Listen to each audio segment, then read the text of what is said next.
Breaking news. Dalawang barko ng China Coast Guard pinagbabaril ng water cannon ng barko ng Pilipinas. Samantala, 3 research vessel ang namataan umano sa labas ng Ayungin Shoal. Ito ang atin tututukan ngayong araw na ito. Saglit lang ito mga kababayan, kaya humanap na ng pwesto. Tara na, umpisahan na natin ito.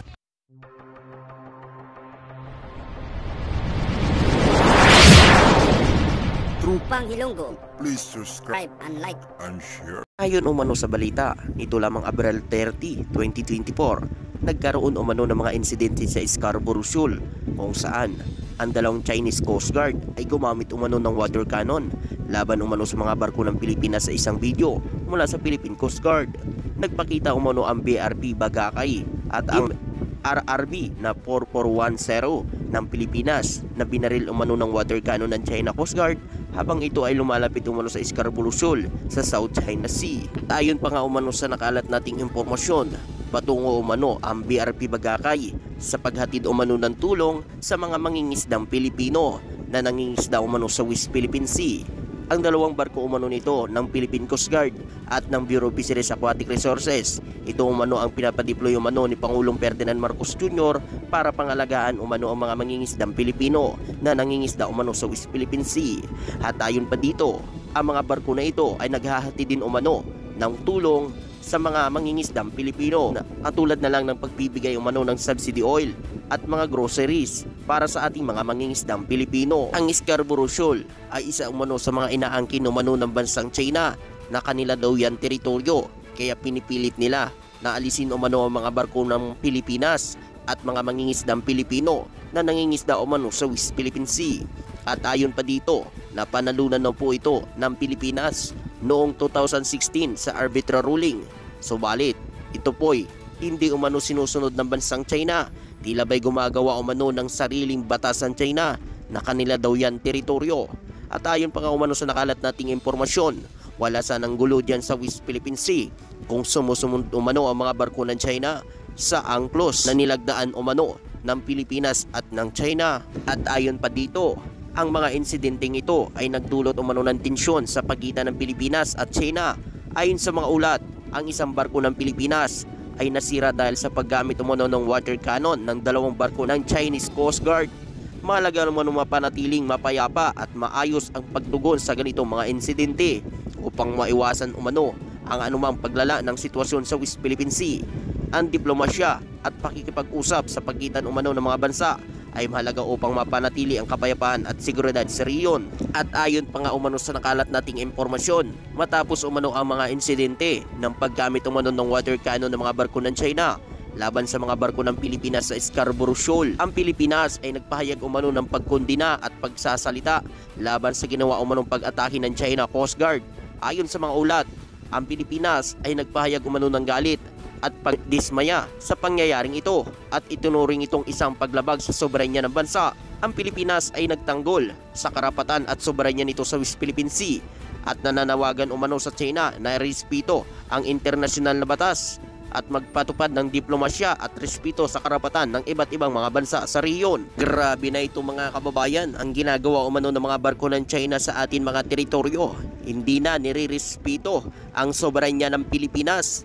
Talagang ipinipilit nito ang kanilang mga karapatan dyan sa West Philippine Sea kahit wala umanong legal na batayan ang kanilang mga pag-aangkin sa mga teritoryo na pag-aari ng Pilipinas.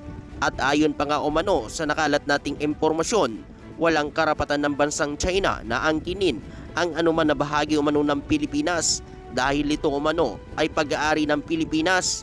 Walang karapatan ng China na mangharang at mangharas umano ng mga barko ng Pilipinas sa mga teritoryo na pag-aari nito sa West Philippine Sea. At ayon pa nga umano sa nakalat nating impormasyon, bukod dito, iba't ibang bansa at opisyal mula sa ibang mga bansa ng panig ng mundo ay nagpahayag umano ng kanilang kritisismo at pagtutol sa ginawa umano ng paggamit ng water cannon ng China laban umano sa mga barko ng Pilipinas sa Scarborough Shoal.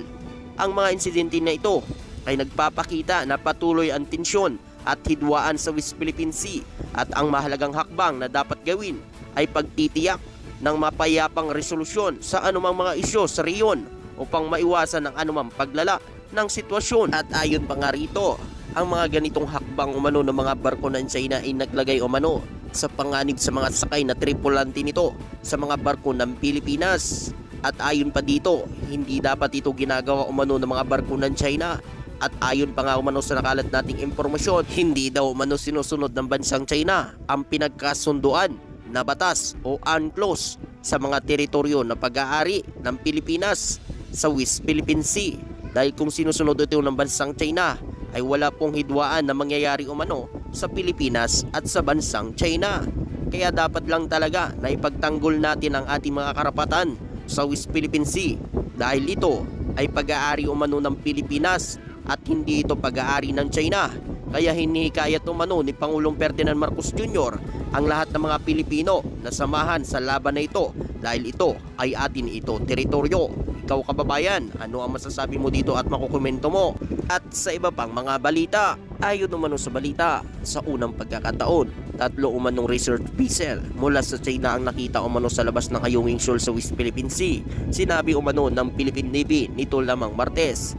Ang mga research vessel na ito ay namonitor umano sa paligid ng Sandbank noong Lunes, April 29. Ayon umano kay Commodore Roy Vincent Trinidad na siyang Navy spokesperson para sa West Philippine Sea. Naalala umano na walang naitala na anumang research vessel mula sa China sa Ayungin Shoal.